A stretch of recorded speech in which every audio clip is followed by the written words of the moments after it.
Welcome to Covered. Now together CTV and Rebuild Christchurch have teamed up to take a behind-the-scenes look at the residential rebuild program in Canterbury.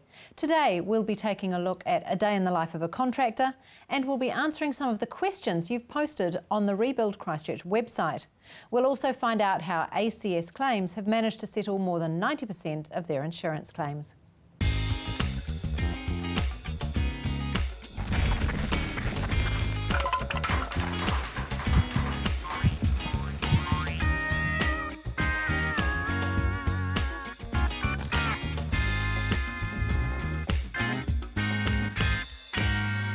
Over the last few weeks, Rebuild Christchurch has been asking viewers for their questions. Now, EQC will answer as many as they can now, and others that we can't fit into today's show, we're going to answer and post on the Rebuild Christchurch website. So I would like to give a very warm welcome back to Reid Stiven, who is the General Manager of the Canterbury Home Repair Programme, and welcome to Gail Kettle for the first time to Covered. Gail is the EQC General Manager, Customer and Claims. Thank you, Gail and Reid, for coming on and talking to us. Now, these questions, please forgive me, I've paraphrased some of them to get the point across as easily as we can for screen, and hopefully it still gets the point across, I think, sure. So as well. So, Reid, can I start with you? Sure. We've had one viewer who's written in and asked, why is there a difference in the repair standard depending on whether you're with EQC under cap or the insurer over cap? Why don't all claims go through the insurer and EQC just reimburse the insurance company up to cap? So there's kind of two parts to that, really, isn't there? And standard's a funny word because that implies equality. Yeah. And all our repairs, whether you're with EQC or with an insurer, have got to meet the requirements of the building code. What I think your viewer's talking about is the policy terms and conditions. So we have an as-new, replacement as-new in the Act, or the Earthquake Commission Act, and insurers have a replacement view of the world. But not all insurance policies are equal as well. I think the Insurance Council guys that come on will explain that insurers have different and policies. That depends on the level of cover that you've probably been paying for with your premiums. Yeah, absolutely. Okay. But I think the important thing here is that all the repairs that we do have to meet the requirements of the building code. So even if they're not consentable, they still have to reach that standard. And that should be what gives you viewer comfort, I suppose. Okay. Why are we not doing the everything goes through the insurance company and EQC just credits back? Well, I suppose that's because we're what you'd call the first insurer, so the first call is on us.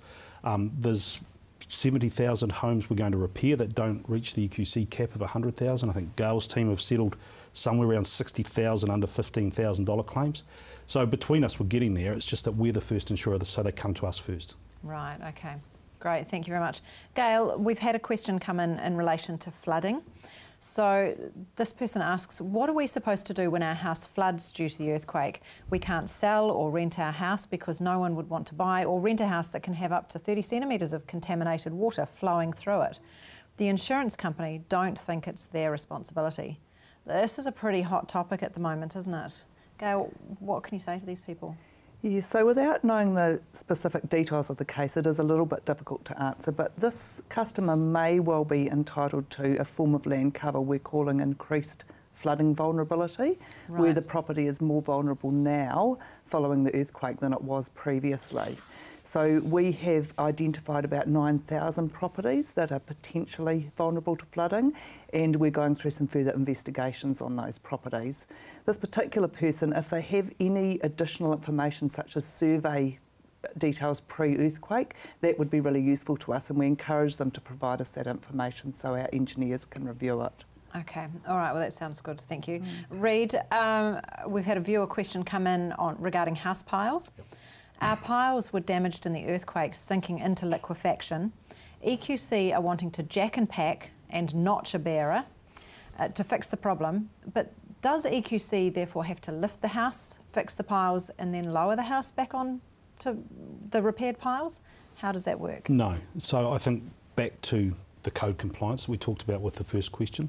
The jack and pack has to meet the requirements of the building code, and it's an accepted repair methodology right across the country, so people should have no fear that it's a cheap or alternative methodology. And to the lifting, right across New Zealand every day where we've had houses that have settled for lots of reasons. We've got builders and repilers under houses digging them out, replacing them. Now, if there is really significant damage to the piles or the foundation, then certainly we will lift the house. But where we don't need to, it's just we don't need to. I'm assuming also if you're lifting a house, you're therefore putting at risk other damage to other areas as well. Yeah, we lift where there's significant foundation damage, and ring foundations are the classic with a concrete ring foundation.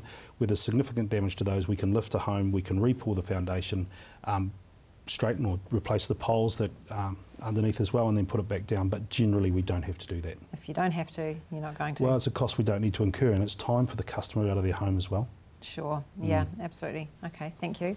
Gail, we've had one that's come in regarding insurance claims. So now this is a slightly difficult issue because this viewer has said that they've never put in an insurance claim and they felt they had pre-existing cosmetic cracks and they felt that they shouldn't be passing those off as earthquake damage, so they've never put a claim in. However, they haven't spoken to another single person who didn't at least put in a claim for cosmetic repairs. Is it too late to put in a claim? They're worried that they've been very honest, but by doing so, have they put themselves at risk? And I'm assuming they're also looking at, on sale of their house as well. Is this an issue? Should they be putting in a claim? So, first of all, if they've never put in a claim, it is unfortunately too late for them to do that. The EQC Act does not have any discretionary provision for EQC to accept a claim that's lodged more than 3 months from the date of the event. Right. So they're actually well outside the area. They're very well outside any of the series of earthquakes that happened in Christchurch. I think in terms of resale value, if it's only cosmetic cracking, then it's normal sort of wear and tear on a house that happens over time. And we'll be talking an old villa or something like that, probably by this description anyway. Quite possibly, yes. Yeah, okay, thank you. And I'm assuming as well, as long as the structural side of it is okay, you're in the same boat as if you were buying and selling before the earthquakes. Yep. Yeah. Exactly. Okay. So now related to the time frame question, there's a viewer here that's also asked, how do I go about disputing land damage when the period has extended beyond the 3 month time frame? Yes, so I'm not quite sure whether they're talking about not having lodged a claim within 3 months, in which case my previous answer refers in terms of the time frame it's allowed. If they're talking about providing us with extra information about damage that they maybe feel we haven't taken into account, then there's no limit on the time that they can do that. So we'd encourage them to call our 0800 damage number and talk to us about it. And discuss it directly. Yeah. Okay. Yeah. All right. Gail, this is the next one's for you as well. Is there an excess on a land claim for the same event as a house claim? How does the excess work? So every EQC claim incurs an excess that's embedded into our legislation. Land claims have a minimum excess of $500 per claim with a maximum of $5,000 at a 10% rate. The building claims also have an excess that's combined with the contents claim, and that excess is a minimum of $200 or 1%. Right, so all of those things are actually quite clearly laid out. There's not a lot of wiggle room on that, is there? No, there isn't. The only area where it gets a little bit more complex is where there's more than one dwelling in a building, so your multi-unit type buildings. Right. But we would encourage people, if they've got questions in relation to excess, to either give us a call or go to our website, and we have plenty of information there. And in fact, that includes the increased flooding vulnerability too. There's lots of information on our website about that. Okay, great. Thank you, Gail. Reid, just very quickly, I've got one last question here that I do want to squeeze in. If this viewer says that if they're not happy with their repairs, or they're not all that happy, I'm guessing, the hub has actually closed and the contractor has moved on, is it true that you have a 10-year guarantee? Building Act requires a 10-year guarantee for work, but right from day one, Vanessa, we've said that we will stand behind the quality of our repair program. If the people have got an issue with the quality, 0800 damage, ask for us to come back and have a look, or go to the nearest hub, ask for the senior EQC guy, explain the problem, get them to come back and have a look, and if it's a quality issue, we will put it right. Okay. And then we will also honour the warranties and guarantees under the Act as well. Thanks, Reid. Thank you very much, Gail, as well, for coming on. And there was an awful lot of questions all in one hit there. We've managed to touch on quite a few issues. I think bottom line comes down, it's communication. So thank you very much for posting your questions. Please continue to post more questions on the Rebuild Christchurch website. We'll get to what we can here in this show, and others will be answered actually on the website too.